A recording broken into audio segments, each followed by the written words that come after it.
नमस्कार।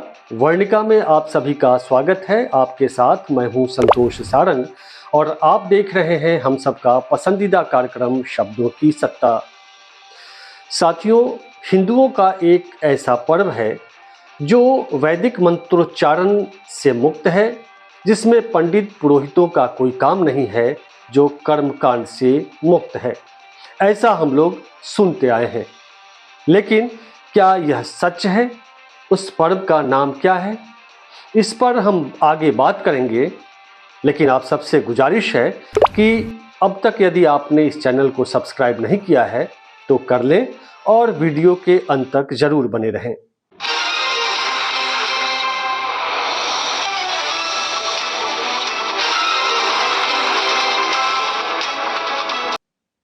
साथियों, बचपन से हम लोग देखते और सुनते आ रहे हैं कि छठ, जिसे लोक आस्था का महापर्व कहा जाता है, जिसे सूर्योपासना का महापर्व कहा जाता है, जिसमें उगते सूरज को और ढलते सूरज को अर्घ्य देकर हम आराधना करते हैं, पूजा करते हैं।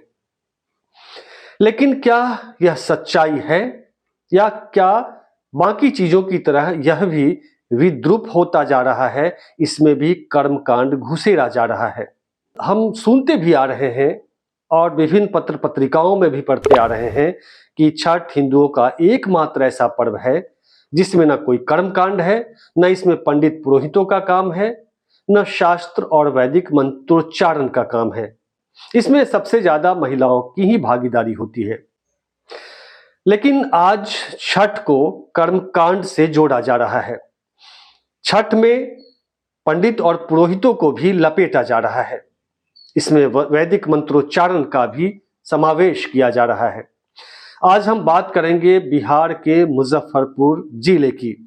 मुजफ्फरपुर शहर का एक इलाका है मिठनपुरा। मिठनपुरा इलाके का एक स्थान है दुर्गा स्थान, जहां हर साल दुर्गा पूजा मनाया जाता है। पिछले 2 सालों से उसी दुर्गा स्थान के पास छठी मैया की प्रतिमा भी स्थापित की जा रही है। छठी मैया की प्रतिमा स्थापित कर पंडित को बुलाकर, ब्राह्मणों को बुलाकर वैदिक मंत्रोच्चारण कराया जाता है और विधिवत उस मूर्ति का, उस प्रतिमा का विसर्जन भी किया जाता है। जैसा कि अमूमन हम देखते हैं, तमाम प्रतिमाओं के विसर्जन के दौरान जो युवक होते हैं वे, या पूजा समिति के लोग होते हैं, वे फिल्मी गानों पर डांस करते हैं, थिरकते हैं। इसी तरह हमने देखा मुजफ्फरपुर के मिठनपुरा के दुर्गा स्थान में जो प्रतिमा स्थापित की गई थी, उसके विसर्जन के दौरान स्थानीय लोगों ने फिल्मी गानों पर खूब डांस किए, खूब थिरके, यहाँ तक कि जय श्री राम के नारे लगे और जय श्री राम से जुड़े गानों पर भी डांस किया। आइए पहले उस नज़ारे को देखते हैं जिसमें छठी मैया की प्रतिमा के सामने कैसे स्थानीय लोग डांस कर रहे हैं और जय श्री राम से जुड़े गीत पर थिरक रहे हैं।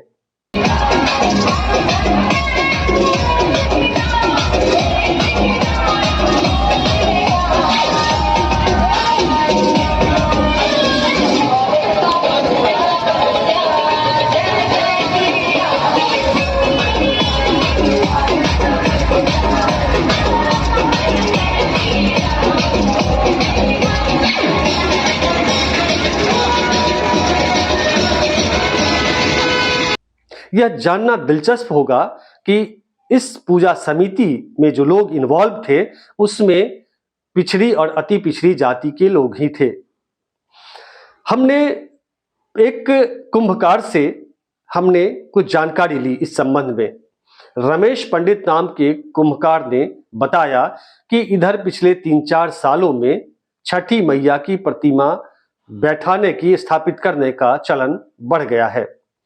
उसने बताया कि दुर्गा स्थान को, पूजा समिति को हम पिछले 2 साल से छठी मैया की प्रतिमा दे रहे हैं। इस साल तो उसने 3 प्रतिमाएं दी हैं, एक शहर में और बाकी 2 जो मुजफ्फरपुर शहर से सटा इलाका है, प्रहलादपुर गांव और रहुआ गांव में 3 प्रतिमाएं उसने दी है। आइए हम उस कुंभकार को सुनते हैं जिसने छठी माई की प्रतिमा को बनाया है।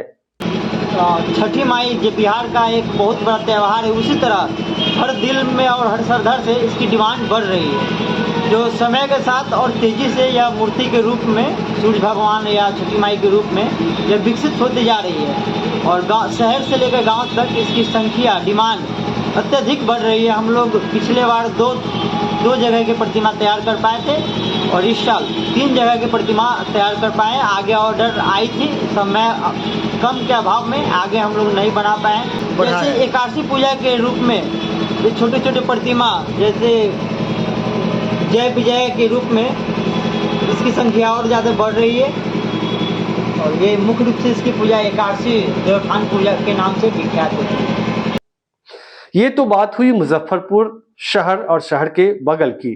अब हम बात करते हैं मुजफ्फरपुर से दूर देहाती इलाकों की।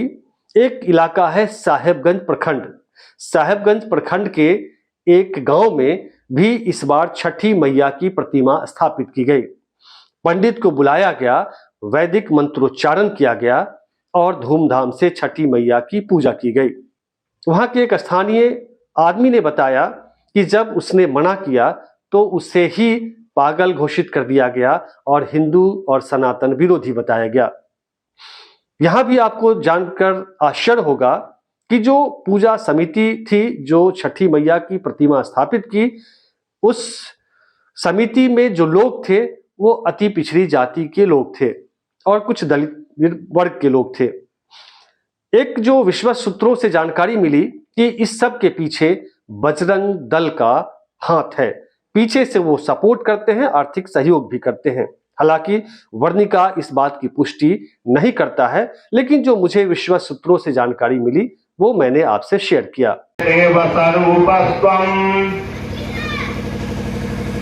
दीपो ज्योति परम ब्रह्मा दीप ज्योति जनार्दन।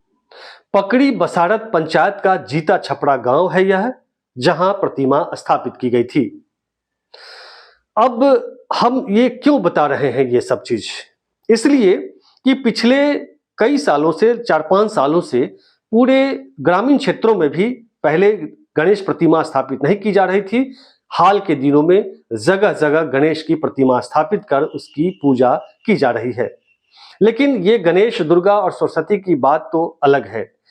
छठी मैया यानी छठ पर्व को कर्मकांड, ब्राह्मण पुरोहित और वैदिक मंत्रोच्चारण से मुक्त रखा गया था। लेकिन हाल के दिनों में इस पर्व को, लोक आस्था के इस पर्व को, प्रकृति के इस पर्व को भी कर्मकांड से जोड़ा जा रहा है। आखिर वे कौन लोग हैं जो इसके पीछे लगे हैं कि इसको भी कर्मकांड से जोड़ा जाए? एक चूंकि धर्म को लोग धंधा भी कहते हैं, पंडित जुड़ेंगे, पंडितों की कमाई होगी, तो क्यों ना दिनों दिन इस चलन को बढ़ाया जाए और पंडितों को इस छठी मैया की पूजा करके इसे उस अपने धंधे को बढ़ाया जाए। इस मुद्दे पर आप क्या सोचते हैं जरूर बताइएगा। और चलते चलते फिर आपसे गुजारिश कि चैनल को सब्सक्राइब नहीं किया है तो जरूर कर लें और कर्मकांड से बचें, पाखंड से बचें और लोक गीत और लोक आस्था की जो चीजें हैं उसे मूल रूप में बनाए रखने में सभी भागीदार बने।